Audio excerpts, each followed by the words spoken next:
こんにちは、まやりかです。今回も前回に引き続き富士山一人旅の様子をお届けします。翌日の朝になりました。今朝6時45分ぐらいですけれども、なんとか寝坊せずに起きることができました。今回の旅ではホテルではほぼ寝るだけだったので、立地を重視して富士急ハイランド駅のすぐ裏手にあるカプセルホテルを選びました。こんな時期だったのでとても空いていましたし、一人一人のスペースも十分広さがあってとても快適に過ごせました。このカプセルホテルから徒歩20分ぐらい行ったところに藤山温泉という富士山の天然温泉があります。今回このホテルを選んだのも実はこちらの温泉に入ってみたかったからというのもあります。夕方ホテルでチェックインして早速藤山温泉に向かいました。5時ぐらいに入ればサウナや岩盤浴などゆっくり3時間ほど滞在することができました。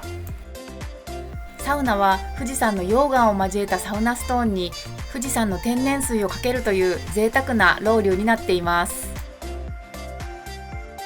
サウナの後の水風呂は富士山のバナジウム天然水、ミネラルがたっぷりだからか普通の水風呂よりもすごく冷たく感じました。温泉内のレストランは8時で閉まってしまったので、温泉の後は夕飯を食べにホテルの隣にあるバーミヤンに入りました。サウナの後なのでちょっとでも体に良さそうな中華漢方のハイボールを選びました。それでは乾杯。温泉の後の炭酸は最高ですね。ハイボールには餃子も欠かせません。一日の疲れを温泉でとって、その夜はぐっすりと眠ることができました。そしてあっという間に翌朝です。昨日ちょっと富士山曇ってましたけれども、この富士急ハイランドと富士山の景色がここからよく見えますね。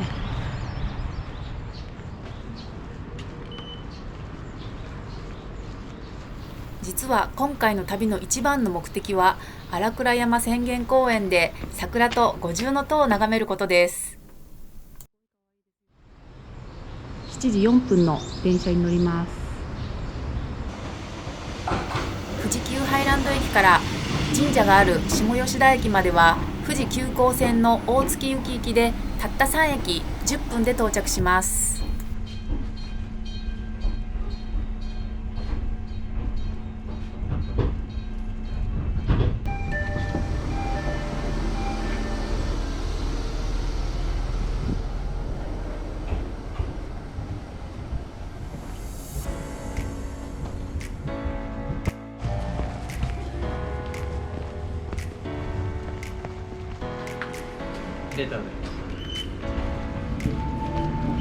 富士山と桜の絶景ポイント展望台がある荒倉山浅間公園まではこちらの下吉田駅から歩いてだいたい15分から20分ほどかかります。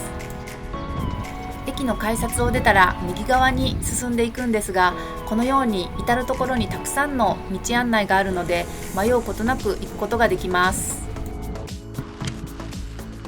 この日は快晴ですでに富士山が見えてきたりしてとてもテンションが上がります。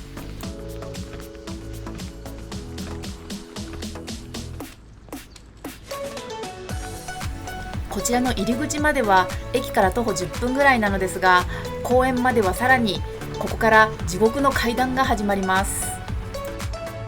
展望台に到着するまでの階段の数は約400段と言われていて、ここからは人によってかなり所要時間が変わってくるのではないかと思います。ただ桜の季節はこのように参道の桜もとっても綺麗ですので、ゆっくりマイペースで休み休み行くのがおすすめです。4月でも晴れていると気温は結構高いので、飲み物は必ず持っていくことをおすすめします。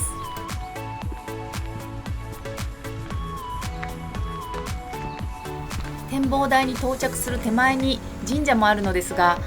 まずは先に展望台に行って写真を撮ってからお参りしたいと思います。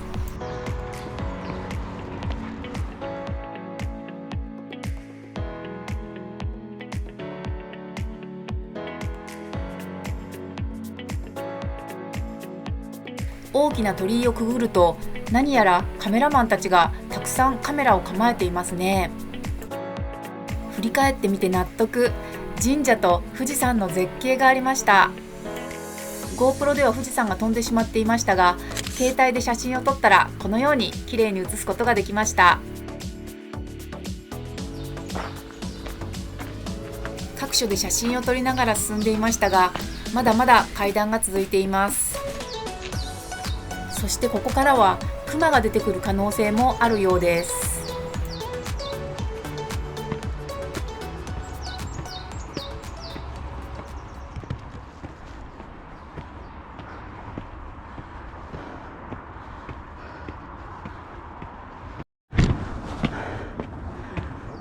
もうちょっと、あと3ブロックぐらいです。でもこういう風に桜が咲いてると、なんか頑張って登ろうっていうモチベーションがすごい湧いてきますね。やっぱ富士山周辺って午後になったら、昨日も曇ってきたので朝一が一番綺麗っぽいです。またたくさんの人が振り返っているところがあったので、私も振り返ってみると、桜と富士山の絶景が広がっていました。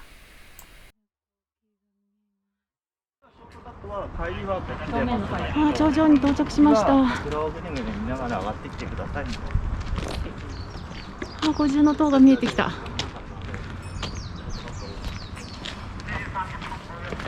すぐさま展望台の入り口に向かうと、なんとすでにたくさんの人が並んでいました。さすが日本を代表する桜の名所ですね。8時以降になったら5分ごとの交代制でこの列をさばいていくようですけれども、すごい人数なので何時に入れるかな。これ多分1時間以上は待つような感じがします。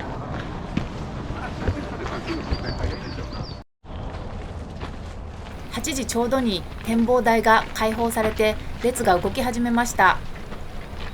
展望台に一度に入れるのは50人と人数制限をされていて、そして5分ごとの入れ替え制になっています。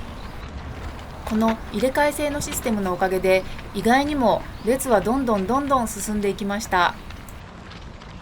進んでいる間にもこんな綺麗な風景が広がっているので、もうちょっとゆっくり進んでもいいかなと思ったぐらいです。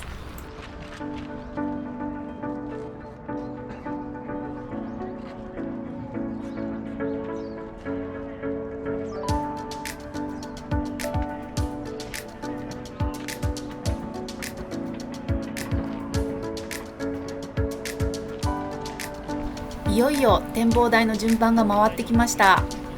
待ち始めてからここまではだいたい20分ほどで到着しています。展望台に入ると、早速パンフレットで見たことがあるような絶景が広がっていました。朝の太陽の位置は非常に眩しいので、どうしてもしかめっ面になってしまいます。混んでいましたが、やっとの思いで理想のワンショットも撮ることができました。申し訳ありません。次に並んでる方いるんで、皆さんのために交代でお願いします。撮影時間5分というのは本当に短くて、なかなか場所も取れないので、あっという間に退場の時間になってしまいました。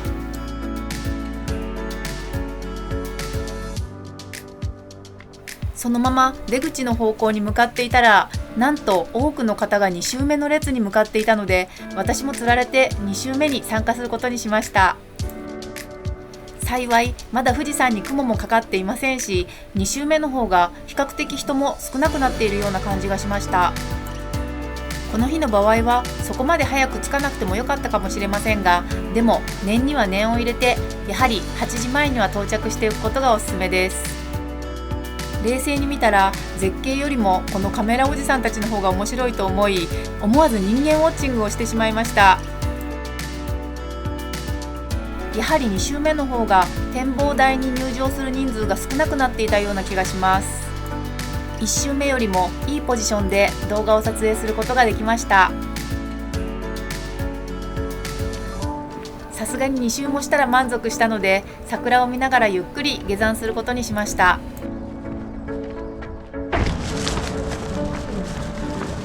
帰りは階段ではなくて、その横にあるこんなくねくね道を歩いていきます。こ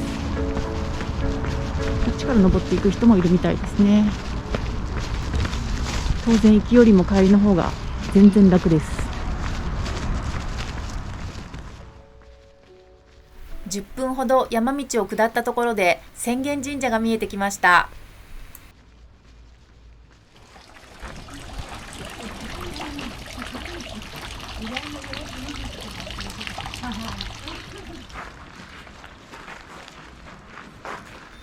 神社でお参りをしてからたくさん階段を登った記念に神社の桜色のお守りを購入しました。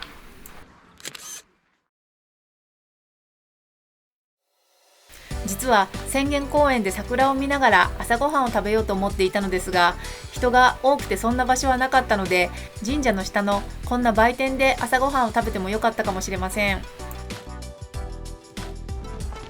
私は朝ごはんにパンやコーヒーを持っていたので、駅に戻ってそこで食べることにしました。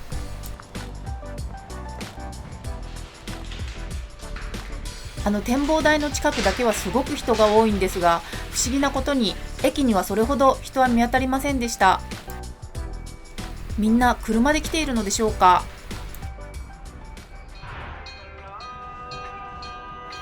しばらくすると不思議な演出の音楽とともに新宿方面行きの特急列車がやってきました。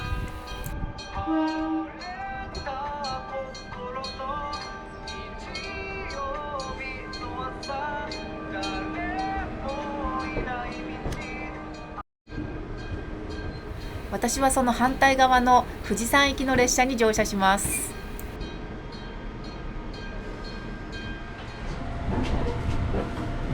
下吉田駅から富士山駅まではたった2駅5分で到着します。その後は富士山駅からバスに乗って富士山の聖なる水が湧き出しているという忍野八海に向かいました。その時の様子は長くなってしまうので、また次回に続きます。